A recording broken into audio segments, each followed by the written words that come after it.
Hi! Magandang araw sa inyong lahat. Una sa lahat, ano nga ba ang basura o garbage waste? Ang basura ay anumang bagay na itinapon dahil wala na itong halaga o gamit sa isang tao. Maaari itong mula sa tahanan, paaralan, pabrika o kahit saan pang lugar. Kabilang dito ang mga plastic, papel, bote, pagkain at iba pang uri ng waste material. Sa sobrang dami ng mga basurang ito, ang iba ay sinusunog na lang. Alam naman natin na ipinagbabawal na magsunog dahil ito'y nakakaapekto sa ating mga tao, kalikasan, mga hayop at sa ating mundo. Alam mo ba na ang pinaka-nakababahala sa lahat ng ating mga itinatapon ay ang plastic? Ang plastic ay isang uri ng material na napakatagal mabulok. Tumatagal ito ng 20 hanggang 500 na taon. Kung makikita ninyo sa video, napakadaming basura ang kinokolekta at walang kasiguraduhan kung ano ang paggagamitan o paglalagyan nito.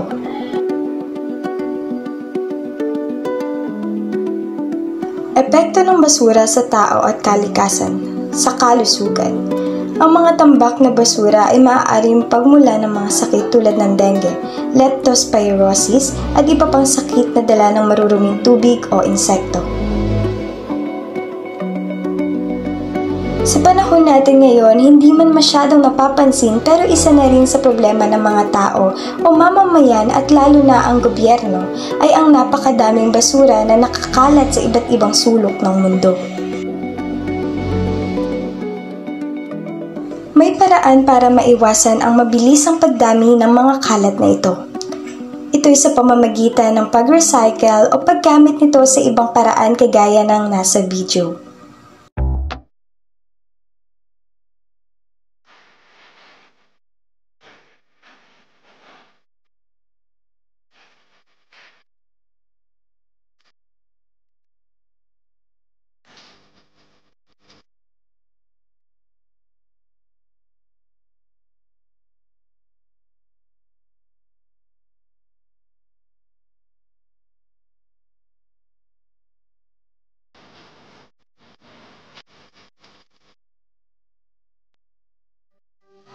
At sa huli, hindi lang tayo nakakatulong sa ating mga sarili at kalikasan. Sa pamamagitan nito, nakatutulong din tayo sa ating sarili na maging produktibo at malikhain. Nawa ay may natutunan tayo mula sa ating napakinggan at napanood. Laging tandaan, basura mo, bulsa mo. Maraming salamat sa pakikinig. Thank you and God bless.